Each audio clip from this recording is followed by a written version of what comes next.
Hello दोस्तों, राधे राधे। मैं सविता देवी गायिका आप लोग के प्रणाम करती हूँ। दोस्तों, आज मैं आप लोग के पास शिव भजन प्यारा सा लेकर आई हूँ। पूरा गीत सुनिएगा और प्यारा सा कमेंट कीजिएगा। राधे राधे।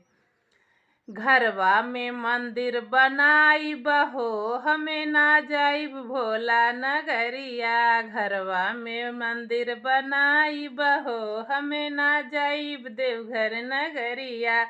सासू के पार्वती ससुर जी के शंकर, सासू के पार्वती ससुर जी के शंकर। स्वामी के विष्णु जी बनाई बहो, हमें ना जाइब देवघर नगरिया। घरवा में मंदिर बनाई बहो, हमें ना जाइब देवघर नगरिया।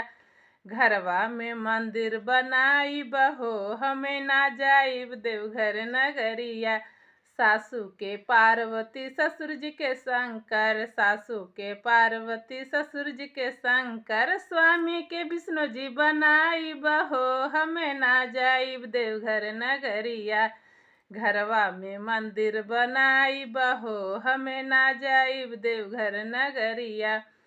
ननद के दुर्गा जेठानी के तुलसी, ननद के दुर्गा जेठानी के तुलसी। देवरानी के देवी मैं बनाई बहो, हमें ना जाइब देवघर नगरिया।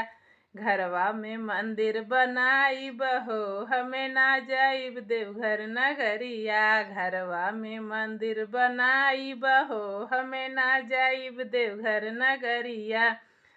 मीठी मीठी बोलिया के घंटी बजाइब, मीठी मीठी बोलिया के घंटी बजाइब। ज्ञाना के ज्योति जलाइब हो, हमें ना जाइब देवघर नगरिया। घरवा में मंदिर बनाइब हो, हमें ना जाइब देवघर नगरिया।